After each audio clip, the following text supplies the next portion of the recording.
اعوذ باللہ من الشیطان الرجیم بسم اللہ الرحمن الرحیم۔ ایک بار پھر مولائے کائنات امیر المومنین علیہ السلام کی شاگردی اور آپ کے حسین سے دسترخوان نہج البلاغہ میں بیٹھنے کی ہم سب کو توفیق مل رہی ہے۔ آج انشاءاللہ حکمت نمبر 132 کی ہم زیارت کریں گے، جس میں امیر المؤمنین علیہ السلام ہمیں فرشتوں کی دنیا کی طرف لے جانا چاہ رہے ہیں۔ مولا چاہ رہے ہیں کہ ہم فرشتے کی آواز کو سنیں، ایک فرشتہ جو خاص انداز سے ہمیں پکار رہا ہے، ہمیں ایک پیغام دے رہا ہے، اور فرشتوں کے بارے میں جو حقائق ہے، جو ریالٹی ہے، جو ان کی پاور، قدرت، طاقت، جو کام اللہ نے انہیں سونپ رکھے ہیں، ان کو سمجھنے کے لیے قرآن کے بعد بہترین کتاب نہج البلاغہ ہے، کیونکہ فرشتے بڑی ہی مزے کی اللہ کی مخلوقات میں سے ایک مخلوق ہے جو کوانٹٹی میں یعنی تعداد میں اس قدر زیادہ کہ ہمارے تصور سے بالاتر، اللہ کی شاید جو مخلوقات ہیں ان میں سب سے زیادہ کثرت تعداد میں جو ہے وہ فرشتوں کی ہو۔ اور فرشتوں کے بارے میں یہ بتایا جاتا ہے کہ جس طرح پروردگار عالم اپنی شریعت ڈائریکٹلی بغیر واسطے کے ہم تک نہیں پہنچاتا اور واسطہ انبیاء کا ہوتا ہے، اسی طرح جو کائناتی نظام ہے اللہ کا، اس میں واسطہ اللہ نے ملائکہ فرشتوں کا انتخاب کر رکھا ہے۔ یعنی ہر بارش کے قطرے کے ساتھ، ڈراپ آف دا رین، آپ سوچیں ہر بارش کے قطرے کے ساتھ، ہر پتے کے ساتھ، ہر ذرے کے ساتھ اللہ نے کچھ فرشتوں کو موکل کر رکھا ہے۔ کیا عظمت ہے اور کیا انتظام ہے۔ اب یہ فرشتہ جو ہمیں آواز دے رہا ہے، مولا امیر المومنین علیہ السلام فرما رہے ہیں اِنَّا لِلَّهِ مَلِكًا، اللہ کے نزدیک اللہ نے ایک ملک، ایک فرشتے کو مقرر کر رکھا ہے۔ اس کا کام کیا ہے؟ اس کا کام ہے ہمیں جگانا۔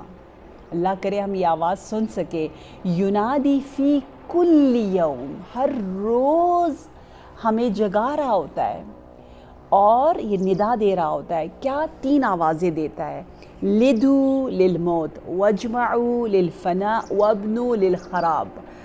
3 کام ہم جو ہے وہ بڑے اہم کام ہوتے ہیں ہماری زندگی میں۔ ایک ہوتا ہے زاد و ولد، ولادت، بچے دار ہونا، نسلوں کو بڑھانا۔ دوسرا ہوتا ہے جو جمع کرنا، مال کا جمع، افراد کا جمع کرنا، گیدرنگ کرنا، اپنی پاور کو دکھانا۔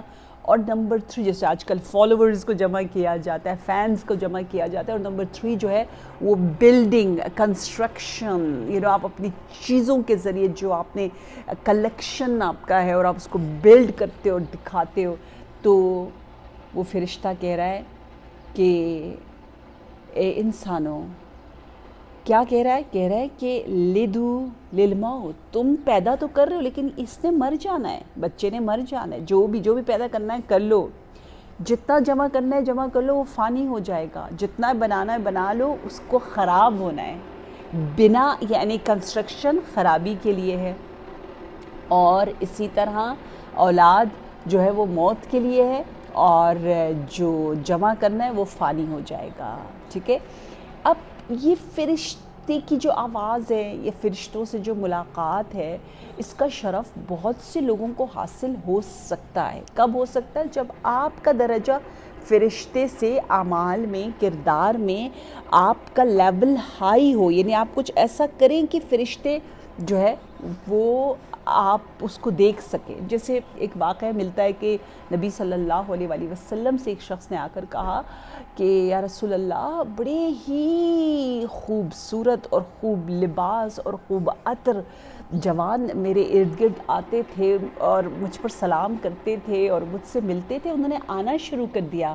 تو نبی صلی اللہ علیہ وآلہ وسلم نے اتنا خوبصورت سوال کیا، اصابک جرح فی سبیل اللہ ثم کتمت، کیا اللہ کے راستے میں اللہ کے لیے تم نے کوئی قیام کیا تھا، کوئی جہاد کیا تھا اور تم مجروح ہو گئے تھے اور تم نے اس جراحت کو چھپایا؟ تو اس نے کہا جی یا رسول اللہ۔ پھر نبی نے فرمایا ثم اظہرتا، تم نے اس کو ظاہر کر دیا۔ کہا جی سب باتیں کر رہے تھے، اپنے اپنے شجاعت کے کارنامے بتا رہے تھے، میرے منہ سے بھی وہ بات نکل گئی، سلپ ہو گئی، اور میں نے بھی کہا ہاں ہاں میں نے بھی یہ جہاد کیا ہے۔ تو نبی صلی اللہ علیہ وسلم نے فرمایا لو کنت کتمتہ لزارتک الملائکہ الی ان تموت۔ پتہ ہے وہ جو آتے تھے نا وہ ملائکہ تھے جو تمہاری زیارت کے لیے آتے تھے، کیونکہ تیرا کام کتمان، چھپانا، حیا، لوگوں کو نہ بتا کر اللہ سے ڈیلنگ کرنا، ٹھیک ہے، یہ بہت ہی پیاری صفت ہے۔ اگر تم اس کو چھپائے رکھتے، کتمان کرتے، ہڈن رکھتے، صرف اللہ اور اپنے درمیان رکھتے، لوگوں کے سامنے اتنا نہ بتاتے، تو وہ فرشتے قیامت تک یعنی تمہاری موت تک تمہاری زیارت کرتے رہتے۔ دیکھیں کیا مقام انسان کو مل سکتا ہے۔